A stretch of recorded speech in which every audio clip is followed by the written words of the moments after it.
What if I told you that right now, while you're watching this, there are justice systems being built that actually work? Not the broken, biased systems we've grown up with, but something completely different. Imagine governance so transparent that every decision, every vote, every dollar spent is recorded on an unchangeable digital ledger. Blockchain-based voting systems are already being tested in Estonia and Dubai, where citizens can track exactly how their representatives vote in real time. No more backroom deals, no more wondering where your tax money went. Accountability is visible and verifiable. But transparency is just the beginning. What if instead of throwing people in prison, we actually healed communities? Restorative justice circles are replacing traditional courts in New Zealand and parts of Canada. Victims sit face to face with offenders, families share their pain, and together they create solutions that repair harm rather than just punish it. Recidivism rates drop by 60% when people feel heard and accountable, and communities rebuild trust faster.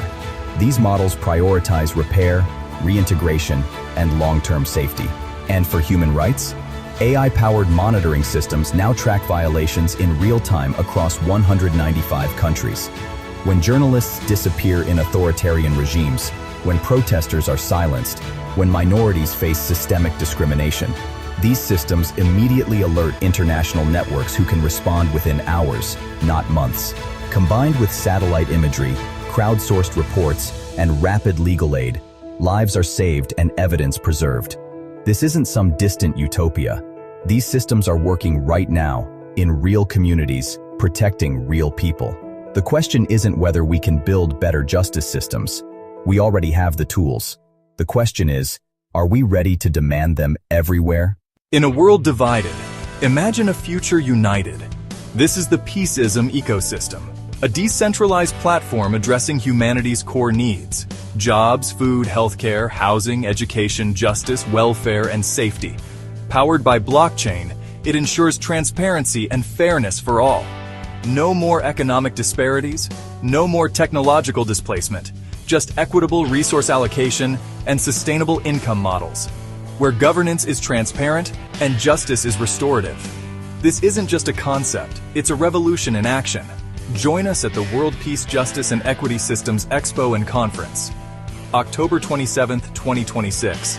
Be part of building a sustainable future. The Peaceism ecosystem. Peace by design. In every corner of the world, humanity strives for justice. A justice that shields the vulnerable from harm. A justice that honors the dignity of every human being.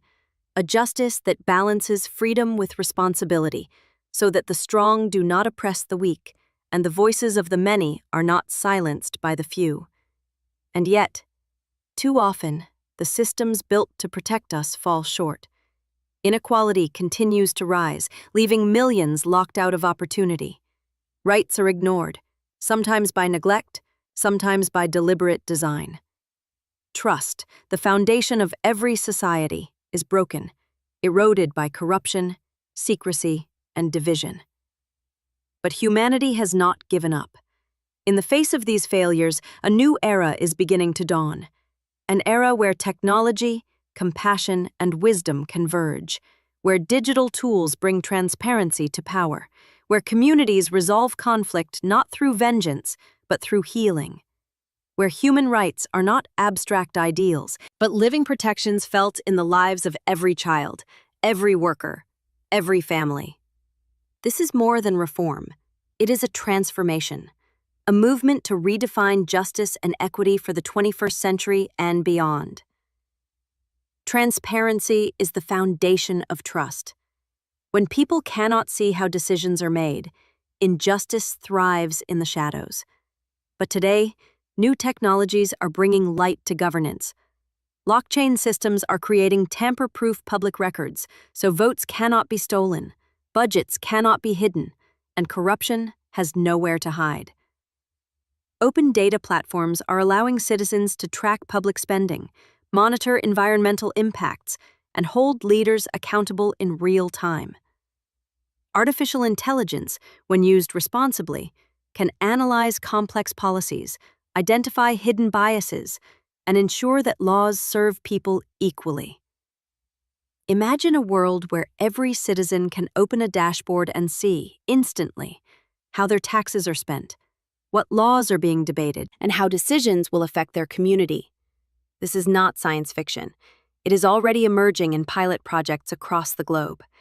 Transparent governance technologies are transforming power from a privilege into a public trust. Segment 2. Restorative justice models. 6 minutes. Justice is not only about punishment. True justice heals. For too long, our systems have focused on retribution, locking people away, tearing families apart, and deepening cycles of violence. But restorative justice offers a different path. In this model, those who cause harm face the people they have harmed. They listen, they take responsibility, and together they work to repair what was broken. Schools are using restorative circles to resolve conflicts without violence. Communities are using dialogue programs to reduce crime and rebuild trust. Even nations, after war, have turned to truth and reconciliation commissions to heal generations of trauma. Restorative justice does not excuse wrongdoing.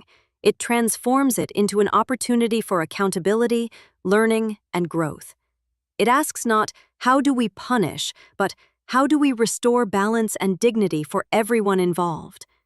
And in doing so, it builds safer, stronger, more compassionate societies. Justice is incomplete without human rights. Human rights frameworks are the moral compass of humanity. They declare that every person, regardless of race, gender, faith, or status, deserves dignity, safety, and freedom. But rights must not remain words on paper.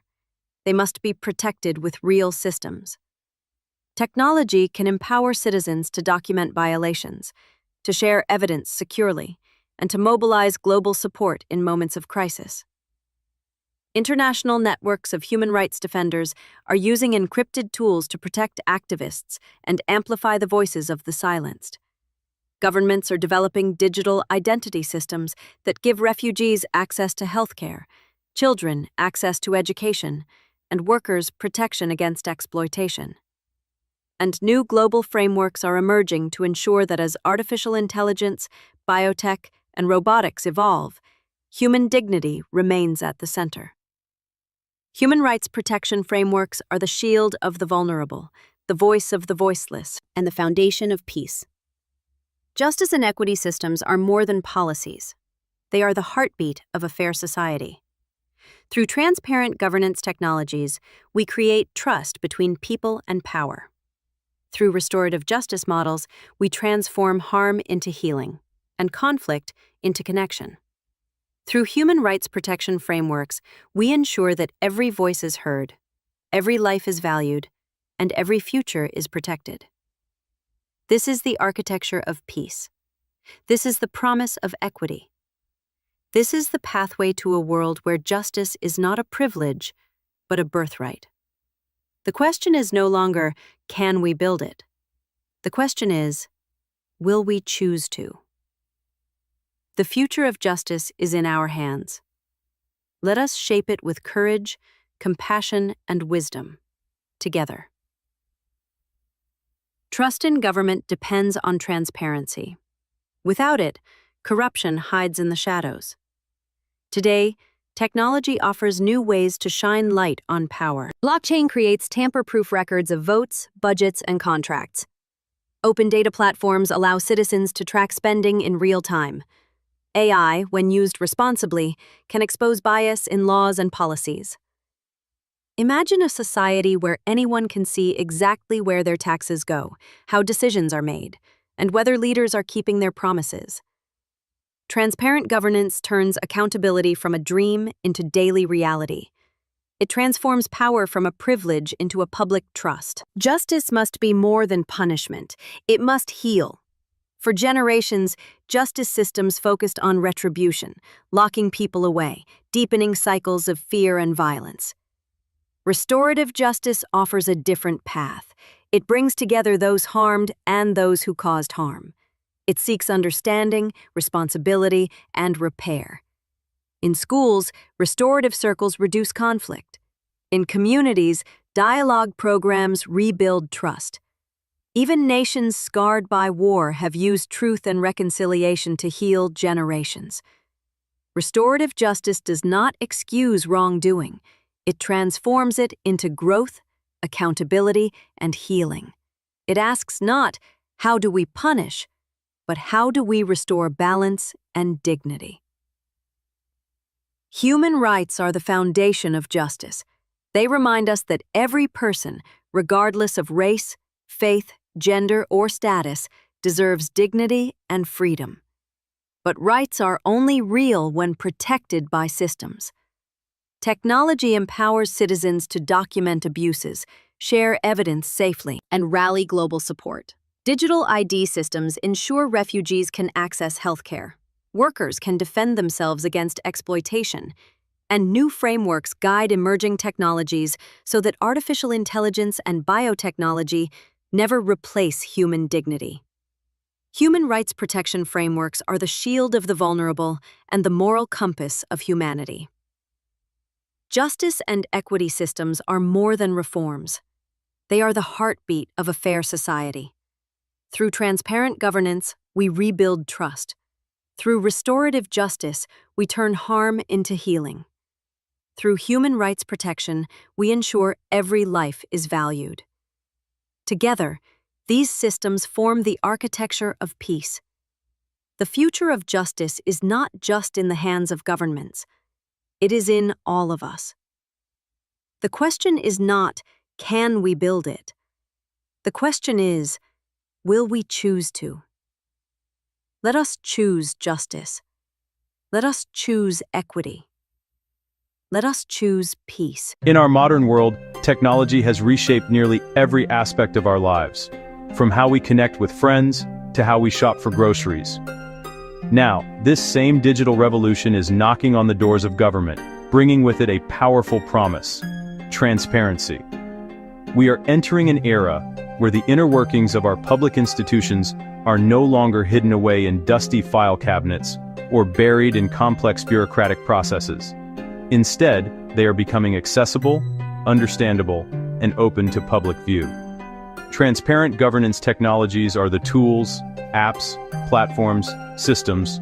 They pull back the curtain so citizens can see, question, and participate in decisions that shape their communities and lives. This is not just about posting documents online, it's about fundamentally changing the relationship between the governed and those who govern. For decades, the default was secrecy. Today, the new default is openness.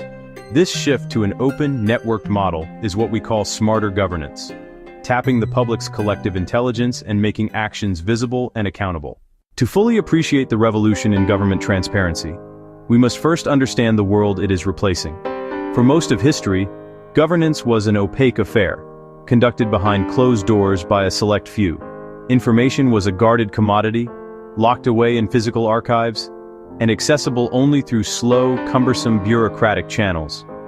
Citizens faced a labyrinth of paperwork, long waiting periods, and no guarantee of a meaningful response. Without easy access to information, accountability was hard to enforce. Corruption could thrive in the shadows when decisions were made without scrutiny. The result was deep public mistrust and civic apathy. Getting a permit could mean duplicate forms, multiple visits, and weeks with no way to track your application. Sparse announcements and hearsay left ordinary citizens at a severe disadvantage. The old model was inefficient and unresponsive, stifling innovation and blocking outside ideas. This is the legacy opaque governance that new technologies are dismantling, paving the way for interaction and accountability. At the forefront of the transparency movement is the concept of open data. Certain data should be freely available to everyone to use and republish without restrictions. True open data is timely, comprehensive, accessible, and machine-readable. From crime statistics and school performance to transit schedules and government spending. Releasing raw data empowers an ecosystem to build tools and insights previously impossible. Publish bus data, and a developer can tell you when the next bus arrives, improving reliability.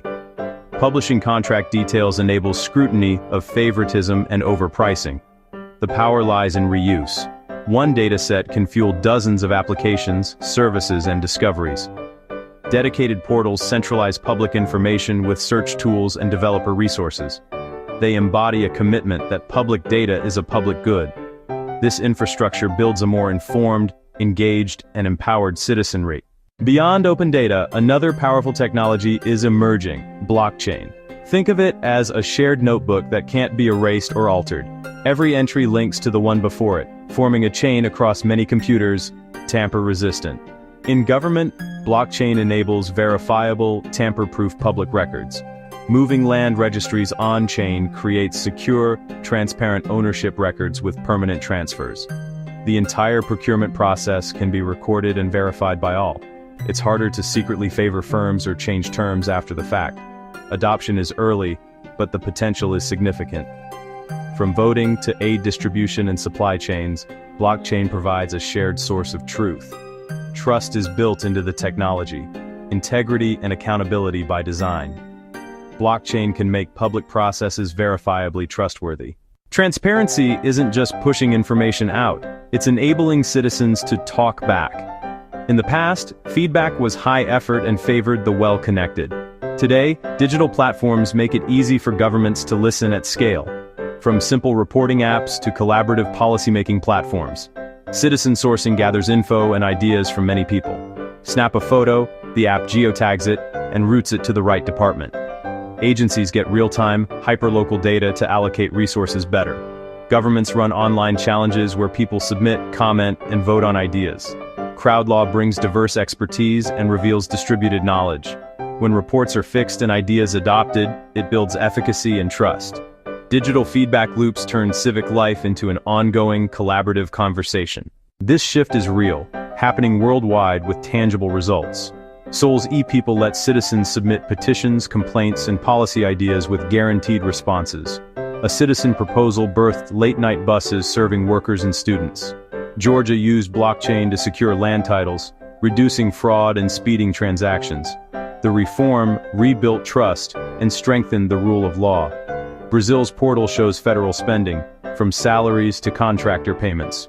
Journalists uncovered misuse, triggering investigations and resignations. Amtrak maps medicine supplies to reduce theft and target shortages. The data helps ensure essential drugs reach those who need them. Different places, same outcome. More effective, accountable, trusted government. Openness delivers results people can feel. Corruption, the abuse of public office for private gain, thrives in darkness. It flourishes where processes are opaque and records unclear. Transparency tools shine a light and disrupt those conditions. They create a digital paper trail, hard to erase, easy to follow. That raises the risks of self-dealing. It's not just catching bad actors, it's preventing corruption by redesign. When every contract, salary, and budget line is public, millions become watchdogs.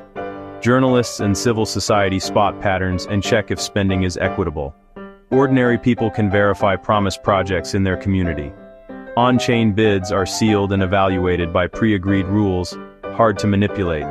Visibility builds integrity, accountability, and public trust. The promise of transparency is realized when citizens step up and use the tools. These technologies aren't just for experts, they're for everyone. Simple actions multiplied across a community have power. First, get informed. Explore your local, regional, and national open data. Use official digital channels to report issues and share ideas. If asked for input, take 10 minutes to contribute. Your experience is valuable expertise for officials. Join groups using public data. You don't need to code to help. Collaborate to turn complex data sets into compelling, actionable stories. Ask for timely, accessible, machine-readable data and support leaders who champion it. Public demand powers transparent governance. The more we use it, the more it grows. The journey toward transparent governance is a fundamental reimagining of democracy for the digital age. Through open data, blockchain, and digital feedback, we move beyond closed hierarchical models, toward a government that is open, networked, and collaborative. When you can track services, see budgets, and contribute ideas, governance becomes tangible. Transparency makes government smarter, more efficient, and more innovative. It helps address climate, public health, and economic inequality. In an era of misinformation, the ability to see, understand, and verify actions restores trust. Transparency is the bedrock of accountability, curbing corruption and abuse of power. It transforms citizens into co-creators and makes democracy participatory in practice. The challenge is deploying these tools thoughtfully, inclusively, and to truly empower people. The destination is less about command and control, and more about conversation and collaboration. A future where transparency builds a better, fairer, more prosperous world for everyone, one data point at a time. Today is October 3rd, 2025. On this day, just like any other, countless interactions will occur that cause harm. A window will be broken, a trust will be betrayed, a life will be altered. Our first instinct, shaped by centuries of tradition, is to ask, what law was broken, who did it, and what punishment do they deserve? This retributive model often masquerades as justice itself. It focuses on rules and the state, sidelining victims and communities. But what if we ask different questions? Who has been hurt? Who did it? What are their needs? Whose obligation is it to make things right? This is the lens of restorative justice. Not to punish, but to heal. To repair the torn fabric of our relationships. At its core, restorative justice views crime as harm to people and relationships, not just a violation of law. The traditional system treats the state as the primary victim, aiming to impose a penalty. Restorative justice shifts the focus entirely, centering the victim, the offender, and their community. The goal is not to inflict suffering in return for suffering. We identify the harm, address the needs, and meet the obligations. Imagine a vase is shattered. Retributive justice asks, who broke it, and how should they be penalized? Yet the vase stays in pieces. Restorative justice gathers people to look at the pieces, listen to the story, and clean up together. They work to mend or replace what was lost. It turns punishment into accountability and healing. To truly grasp the power of restorative justice, consider Leo, a young man who vandalized a community garden. Plants destroyed, months of care undone. Elderly residents had lovingly tended it. Traditionally, Leo faces charges, fines, maybe probation, or detention. The gardeners become mere witnesses, voices constrained. A restorative conference is arranged. Leo, his parents, the gardeners, and community members. At first, the tension is palpable. They speak of joy, community, and the sadness of loss. Leo explains his anger at home. Not an excuse, an explanation that humanizes him. Hearing their pain, he begins to grasp the impact. Together, they craft an agreement. Weekends in the garden for the next 2 months, working side by side to repair the garden. He writes a letter of apology to the wider community. The garden is restored. Responsibility becomes real. Relationships begin to mend. Most journeys begin with a referral. Police, prosecutor, judge, school, or the parties themselves. First and most critical, facilitator preparation. They meet privately with the person harmed, listening for the full impact. Physical, emotional, financial, and relational. Safety and voluntary supported participation come first. Then the person who caused harm, encouraging responsibility and honesty. Assess willingness to make amends. If both agree, an encounter, conference, or circle in a safe, neutral space. Participants include the victim, the offender, and support people. Family, friends, and key community members may join. The person who caused harm describes what happened. Then the victim shares how they were affected. This direct storytelling fosters empathy and understanding. Next, they co-create a plan to repair harm. Apology, restitution, community service, counseling, tailored to needs. Follow-up ensures completion and continued support, making resolution meaningful and lasting. The traditional system defines crime as an act against the state. Victims are often relegated to witnesses. Emotions are suppressed. Its purpose: determine guilt. Impose proportionate punishment in an adversarial contest. Restorative justice defines crime as a violation of people and relationships. The key actors are the victim, the offender, and the affected community. The process is collaborative, not adversarial. It asks, who was harmed, what are their needs, and whose obligations are these? It focuses on consequences and a path to repair and reintegration. One system isolates and punishes, the other connects and restores. The people most affected gain a voice and agency in outcomes. The traditional system can feel like a second assault, marginalizing and re-traumatizing victims. Restorative justice places the victim at the center. They tell their story, express emotions, and name impacts. They can ask the questions that haunt them. Why me? Will you come back? Are you sorry? Hearing answers can reduce fear and restore control. Victims help define what repair looks like: restitution, apology, or support pathways. The encounter counters power imbalance. Seeing responsibility and remorse is powerful.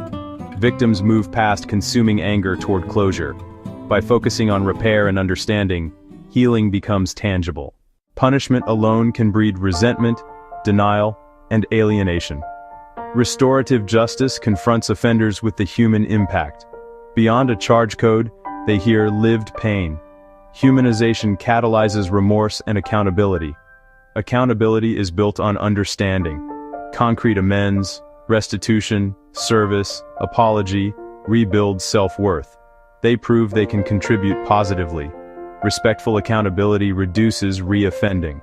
They are treated as people who did a bad thing, not irredeemable. Meeting obligations charts a clear path back to community. Crime tears the social fabric. Harm ripples through neighborhoods and schools. Restorative practices invite communities into resolution. People become active agents of peace. Collective efficacy and safety grow. Processes model respect, empathy, and mutual responsibility. Visible accountability teaches more than distant sentences. Communities address problems proactively. Connection over exclusion builds resilience. Communities become safer, stronger, and more compassionate. Implementing restorative justice faces real challenges: awareness, training, safety, and systems change. Quality demands rigorous training, clear ethics, and robust support.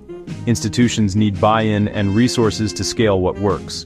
Justice becomes a collective effort to mend relationships and heal wounds. Every harm is an opportunity to repair, learn, and reaffirm our shared humanity, the promise of a restored world. All right, let's get into it. Human rights. It's a term we hear all the time. It gets thrown around on the news in political debates on Twitter threads that get way too heated. But what does it actually mean? Human rights are the basic rights and freedoms that belong to every person in the world, from birth until death. These aren't privileges you earn. You don't have to unlock them like a video game achievement. They are yours simply because you exist. It doesn't matter where you're from, what you believe, who you love, or how much money is in your bank account. These rights are universal, inalienable, indivisible. They cover big protections: the right to life, the right not to be tortured, the right to a fair trial. They also cover everyday things that make life worth living: the right to go to school, the right to say what you think without fear, the right to marry who you choose, the right to just be. Without these protections, society can get messy, fast. It's the difference between fairness and might makes right. Imagine a world without these guarantees. A powerful government censoring you online and making people disappear. A company forcing people to work in dangerous conditions for almost no pay. People denied jobs because of the color of their skin. People denied homes because of the God they pray to. So where did this whole idea come from? Let's take a trip back in time. The year is 1948.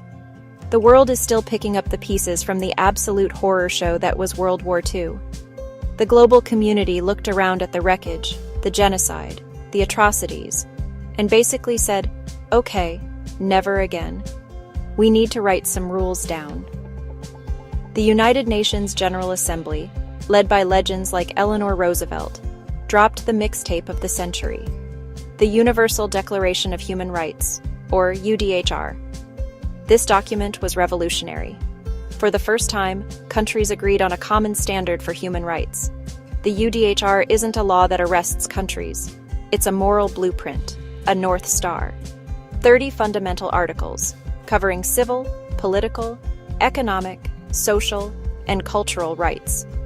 The right to life, liberty, security, freedom from slavery and torture, freedom of opinion and expression, the right to work, fair wages, education, rest and leisure, and an adequate standard of living, including food, clothing, and housing.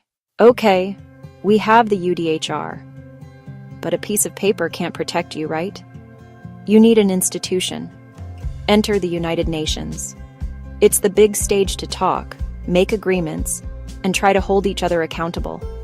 At the heart is the Human Rights Council. 47 member states elected by the General Assembly to promote and protect rights. Think of it as the world's watchdog with a toolkit. Universal periodic review. Every country's record is examined every few years. A global performance review with praise and callouts. Special procedures. Independent experts on speech, food, indigenous peoples, climate. They visit, talk to victims, and report. Beyond the council, agencies turn promises into reality. Protect children, refugees, and champion gender equality. They provide aid, push legal reforms, monitor elections, and give a voice to the voiceless. Imperfect, yes, but the primary global mechanism for upholding our shared human values. We have global and regional systems. How does that become real protection? Ratifying a treaty is a binding promise. Bring national laws up to standard. This pressures reforms, like criminalizing domestic violence and ensuring girls' access to school. Countries report to treaty bodies, think submitting homework. Committees consider NGO input and issue recommendations. Fix prison conditions, combat racial discrimination. It creates a cycle of accountability. International law gives defenders leverage and legitimacy at home. They lobby, support victims, and raise awareness. UN bodies act, protect civilians, observe elections, reform justice, train police. In crises, agencies deliver life-saving aid, upholding the right to life. Sometimes a single story shows why these rights matter. Let's talk about Malala Yousafzai. You know her name. You've seen her on TV. She grew up in Pakistan's Swat Valley. She loved school. She wanted to be a doctor. In 2008, the Taliban took control and banned girls from school, a direct violation of a basic human right. The right to education, UDHR Article 26, and core treaties like the CRC. At 11, she blogged secretly for the BBC about life under the Taliban and her determination to learn. Using freedom of expression to defend education, she spoke publicly and became a powerful voice. In 2012, a gunman boarded her school bus, asked for her by name, and shot her in the head. A brutal attempt to silence her. She survived, was flown to the UK, and her story spread worldwide. The attack became an attack on the idea that girls have a right to learn, to speak, to have a future. She spoke at the UN, won the Nobel Peace Prize, and started the Malala Fund. Her journey shows how one person's fight can ignite a movement, a testament to one voice demanding a universal right. I wish this ended with happily ever after, but this is the real world. The system has serious glitches. Biggest challenge? Sovereignty. Countries are the boss within their borders. The UN generally can't march in and force change.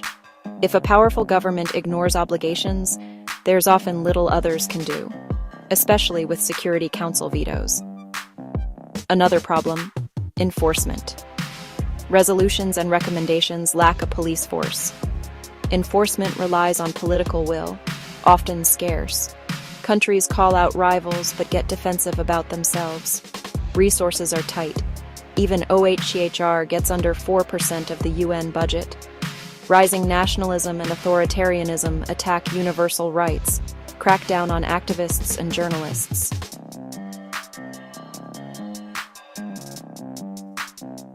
Chilling effects make it dangerous to demand rights and harder to know what's happening. Serious, systemic challenges we can't ignore. Our lives moved online, a new battleground. So much happens on your phone and laptop. How you communicate, get news, express opinions. Do you have a right to privacy when companies harvest data? Is your speech protected on privately owned platforms? Tracking your location, reading messages, scanning faces, some fights crime. but it threatens privacy. Without privacy, freedom of thought, expression, and association wilt. If you're always watched, you hesitate to speak or organize. Platforms connect us but also spread lies, hate, and propaganda, inciting violence, skewing elections, eroding trust. How do we curb harm without crushing speech? Government or tech billionaire? Who decides? No easy answers. The human rights framework matters more than ever. Protect privacy and expression online as offline, demand transparency, build security tools. So, after all that, the UN, the treaties, the courts, the challenges, why should you care? Because protecting human rights isn't just stopping the bad, it's building the good. A more peaceful, prosperous, and just world. When rights are respected, societies flourish. Education and healthcare drive growth. Rule of law and a free press choke corruption. Participation builds stability. You can't solve climate change, pandemics, inequality, or conflict without a human rights-based approach. Protect indigenous communities and listen to youth activists. Ensure the right to health and information. Protect workers' rights to build fair economies. The fight is long and frustrating, with setbacks and compromises. But progress is real. A century ago, universal rights were radical. Today, they're globally recognized law. People built these frameworks. It's our turn to defend, strengthen, and expand them.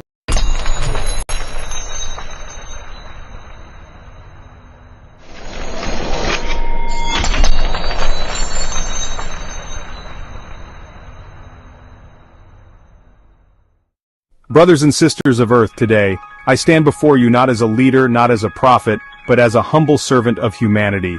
I speak to you from the depths of my soul, with a message that transcends borders, religions, races, and species. This message is not mine alone, it belongs to all of us, for we are all children of the same origin, descendants of Adam and Eve, bound by the same breath of life. From the moment the first star ignited in the cosmos, to the birth of our planet, to the emergence of life, and finally to the rise of humanity, the universe has been weaving a story of unity. Yet somewhere along the way, we forgot this truth. We divided ourselves into nations, tribes, and ideologies. We built walls instead of bridges, waged wars instead of peace, and sought power instead of love. But today I call upon you to remember, we are one. The time for peaceism has come. Peaceism is blessing and guidance for all. It is a way of life. It is the recognition that every living being, human, animal, plant, and even the earth itself, is interconnected. Peaceism teaches us that harming another is harming ourselves, that loving another is loving ourselves, and that healing the world begins with healing our own hearts. Under the Peaceism ecosystem, we will honor the sanctity of life, embrace diversity, live in harmony with nature, pray to Lord of the world. Let us pray, O our Creator. We humbly acknowledge you as the source of all that is, the architect of the universe, and the sustainer of all life. Let us pray for wisdom, compassion, and unity, and let our prayers be actions that uplift the world.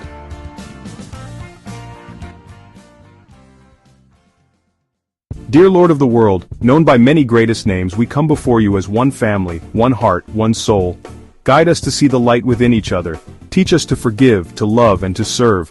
Help us to heal the wounds of the past and build a future of peace. May our hands work together, our voices sing together, and our spirits rise together, for we are your servant, and in you, we are one. Amen, Amin, Shalom, Om Shanti Ash, and so it is. This is not just a dream, it is a calling. Each of us has a role to play in this great awakening. Whether you are a teacher, a farmer, a scientist, an artist, or a leader, your contribution matters. Let us educate the next generation in the ways of peace and unity. Create systems that uplift the poor, heal the sick, and protect the vulnerable. Innovate technologies that serve humanity and the planet, not destroy them. Spread love in every word, every action, and every thought. If this message ignites a fire within you, if it stirs your soul and compels you to act, then let us carry it forward together. O Lord of the world, we thank you for the beauty of the world, the wonder of nature, and the precious gift of life. We are grateful for the sun, the moon, the stars, and the vibrant tapestry of creation. Let us strive not just for the Nobel Peace Prize, but to touch the hearts of all beings, from the tiniest ant to the grandest whale, from the deepest ocean to the highest peak. The time has come to transcend our differences and embrace our shared humanity. The time has come to heal the scars of the past and forge a future brimming with hope. O Creator, bless us with peace, joy, and purpose, and grant us the strength to overcome challenges and to persevere in your service. We are one. We are peace. We are the change. Thank you, and may the light of unity guide us all. We pray in the name of the Creator, the source of all things. Amen. O Lord of the world, Creator of all that is, bless us with your infinite peace. May the Peaceism ecosystem guide every heart, every nation, and every creature toward harmony and unity. Let the Peaceism coin be a symbol of your divine abundance, spreading prosperity and balance across the earth. May all beings, seen and unseen, live in the light of your eternal peace, now and forever, O Lord of the world. Bless every creature, great and small, on land, in water, and in the sky. May the Peaceism ecosystem protect them, and may the Peaceism coin ensure their well-being. Let humanity be their caretaker, guided by your wisdom. May all beings coexist in mutual respect and love, sharing this earth as one family under your divine guidance. O Lord of the world, healer of all wounds, bless every being with your restorative grace.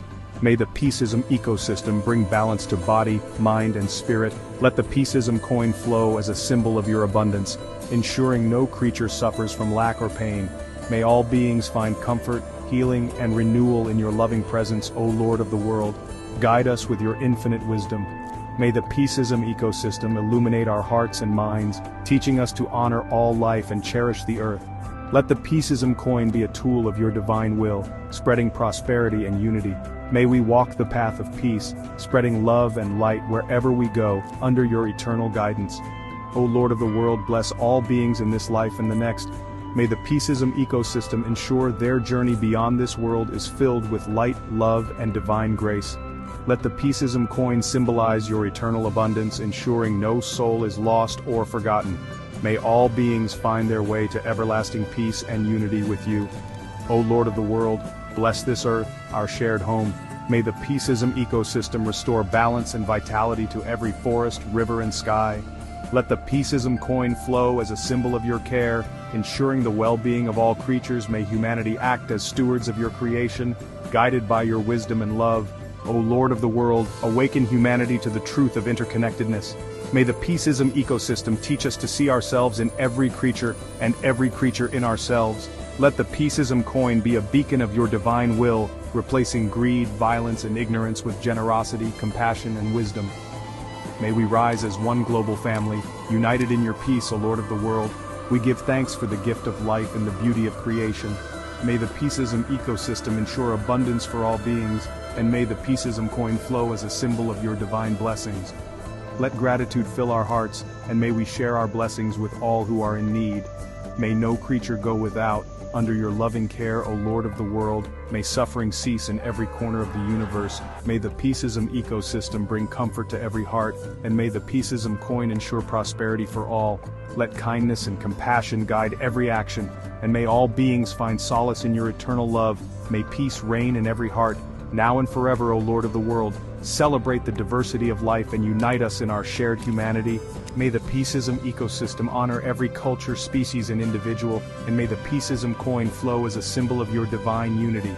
Let differences be a source of strength, not division. May we all contribute to the symphony of peace under your guidance. O Lord of the world, may your peace reign in every heart, in every home, and in every land. May the Peaceism ecosystem guide us, and may the Peaceism coin flow as a symbol of your divine blessings. May all creatures now and forever live in harmony, joy, and love under your eternal care. So be it, with gratitude and hope.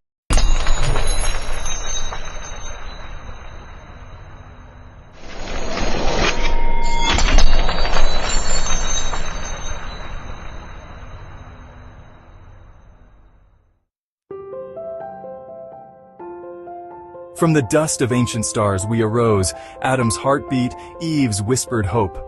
Mountains, deserts, oceans apart. One family, one song, one beating heart. You pray in mosques, I chant in temples. She dances fires where wild waves tremble. But trace the roots beneath the skin. The same light where all lives begin. One blood, one breath, one sky above. Peaceism's call. Rise in love, Hand to hand, tear the walls. We're the cure when the broken world falls. The mother in Kiev bakes her bread. The child in Gaza fears her bed. The soldier's hands, the elder's sigh. Same sunrise in every eye. Break the chains of us and them. Rewrite the rules, defy the end. The jinn, the saints, the lost, the free. All souls crave dignity. Hear the drums of Congo's night. Hear the Himalayas' silent cry. The Amazon weeps, the ice caps scream. But united, we'll mend the seams. No borders in the air we share. No flags in the wind. No chains to bear. One blood, one breath, one sky above. Peaceism's call. Rise in love. Hand to hand, tear the walls. Salam, Shanti, peace, Hewa, Amani, Paz. We are Adam, we are Eve, we believe. We're the cure when the broken world falls. From the ashes build the dream. One earth, one fight, one human team.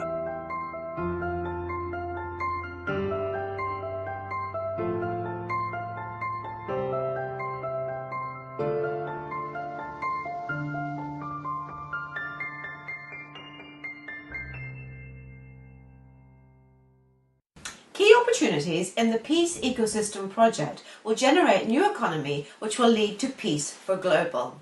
Food for all, home for all, health for all, education for all, job and income for all, system for all, justice for all, and the world will benefit from the peace programs and systems.